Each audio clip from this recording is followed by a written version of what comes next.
The psychology of female immaturity. Why do some women stay stuck in childhood?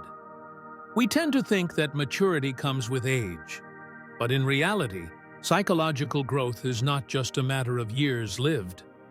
Many women face the same problems repeatedly: failed relationships, recurring mistakes, and a sense of emptiness despite following all the right steps. Why does this happen? Is it simply a lack of responsibility, or is there something deeper at play? Why doesn't psychological maturity happen automatically? Carl Jung believed that immaturity is not always a personal choice. It results from unconscious patterns formed in childhood and reinforced by society. Many women are taught from an early age to be emotionally mature, nurturing, self-sacrificing, and in control of their emotions. But what if this maturity is imposed rather than naturally developed? What if it remains superficial, while deep down, fears, insecurities, and dependencies keep a woman stuck? True maturity is not about age. It is about becoming a whole and independent person.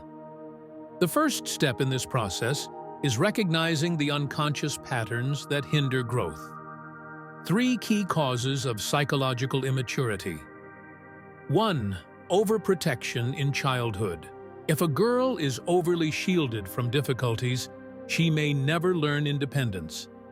When parents protect a child from problems, decision-making, and responsibility, they unintentionally hinder resilience.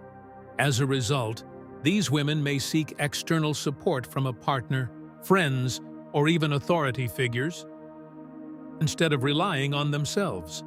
2. Unresolved trauma and emotional wounds.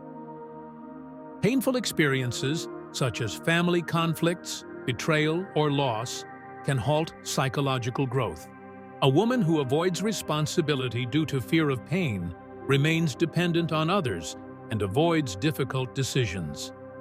3. Cultural conditioning.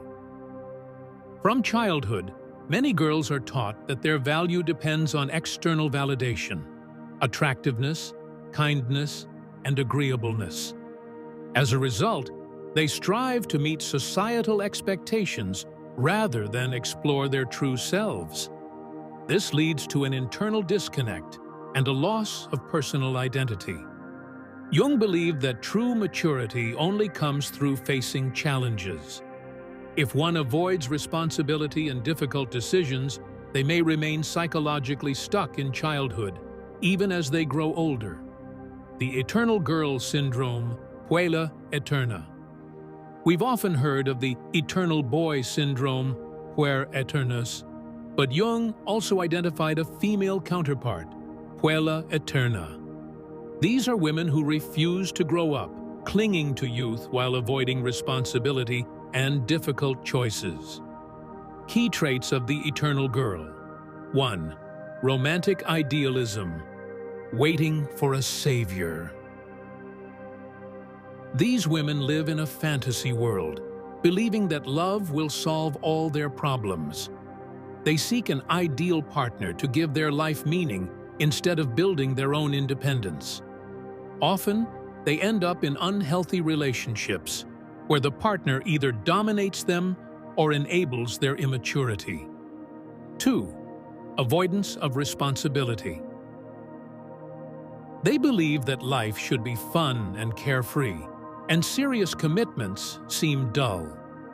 They may frequently change jobs, engage in various hobbies, but never follow through. Long-term decision-making feels overwhelming because they don't want to embrace adulthood. 3. Fear of aging. For the eternal girl, youth is not just a phase of life, it is an identity. Since she lacks a strong inner sense of self, she relies on external beauty and attention for validation. It feels like a loss rather than a natural process because it threatens her perceived value.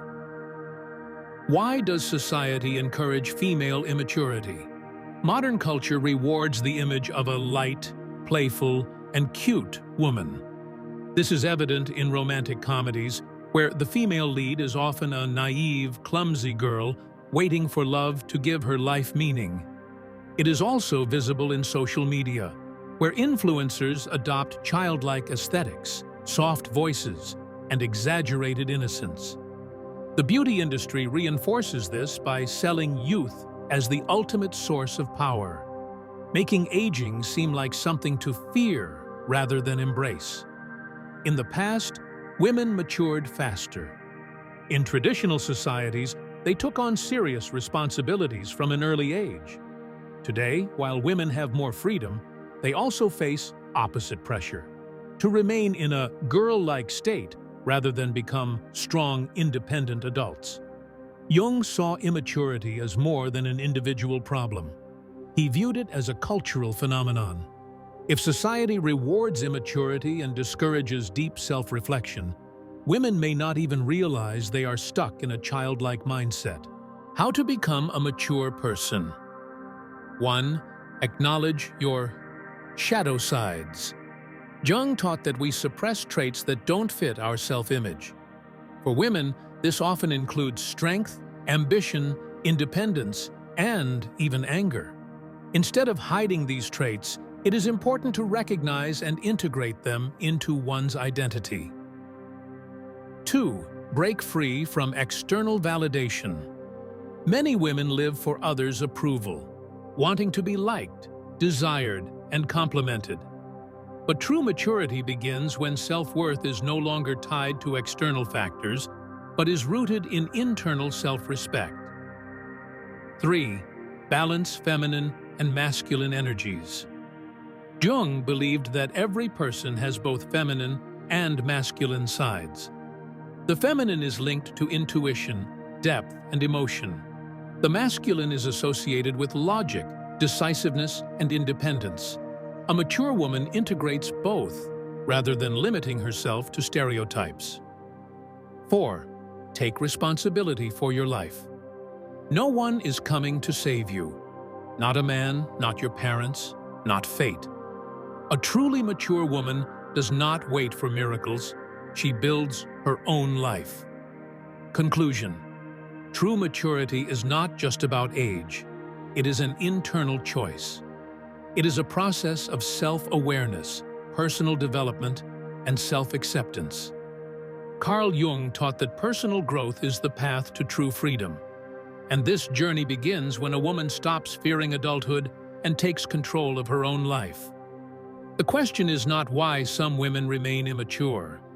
The real question is, who is ready to step out of this state and become truly grown?